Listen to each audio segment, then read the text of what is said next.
Super Napier grass നടുന്ന രീതിയാണ് ഇവിടെ പറയുന്നത്.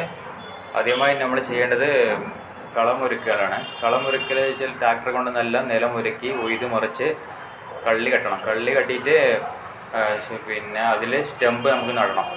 കഷ്ണങ്ങളാക്കിയിട്ട് ഒരടി അര അടി നീളത്തിൽ കട്ട് ചെയ്തിട്ട് സ്റ്റെമ്പ് നട്ട് കൊടുക്കുക. നട്ട് കൊടുക്കലിൻ്റെ രീതി എന്ന് വെച്ചാൽ കിടത്തിയിട്ട് നടണം. നല്ല കിടത്തി നട്ടിട്ട് നിലത്ത് കിടത്തി വെച്ചിട്ട് അതിന് മുകളിൽ മണ്ണിട്ട് കൊടുക്കണം. മണ്ണിട്ട് കൊടുത്താൽ നല്ല ഇതിൽ വേര് രണ്ട് സൈഡിലും വേര് വരും. രണ്ട് മുട്ടിലും വേര് വന്നിട്ട് അവിടെ മുള പൊട്ടും. അവിടെ നിന്ന് കിളർത്ത് വന്നാൽ രണ്ട് സ്ഥലം നല്ല ഗ്രോത്തിൽ വളർന്നു വരും. നല്ല ഗ്രോത്തിൽ വളർന്നു വന്നാൽ നമുക്ക് നല്ല ഇതിൽ വളരും. ഈ രീതിയിൽ നടന്നതാണ് എനിക്ക് ഏറ്റവും സക്സസ് ആയി തോന്നിയത്. മറ്റൊരു രീതി എന്ന് വെച്ചാൽ ചെരിച്ച് നടലാണ്. ചെരിച്ച് നട 90 ഡിഗ്രി പോലെ അങ്ങനെ ചെരിച്ച് നടുക. അത് അത്ര എന്നാൽ കുഴപ്പമില്ല, പക്ഷെ ഒരു സക്സസ് അത്ര വരുന്നില്ല.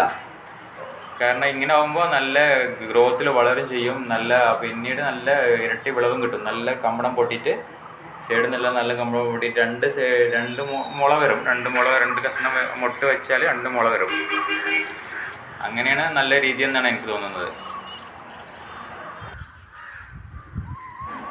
പിന്നെ എല്ലാവർക്കും എൻ്റെ വീഡിയോ ഇഷ്ടപ്പെട്ടെന്ന് വിചാരിക്കുന്നു. ഇനിയും നല്ല വീഡിയോയുമായി വീണ്ടും വരാം.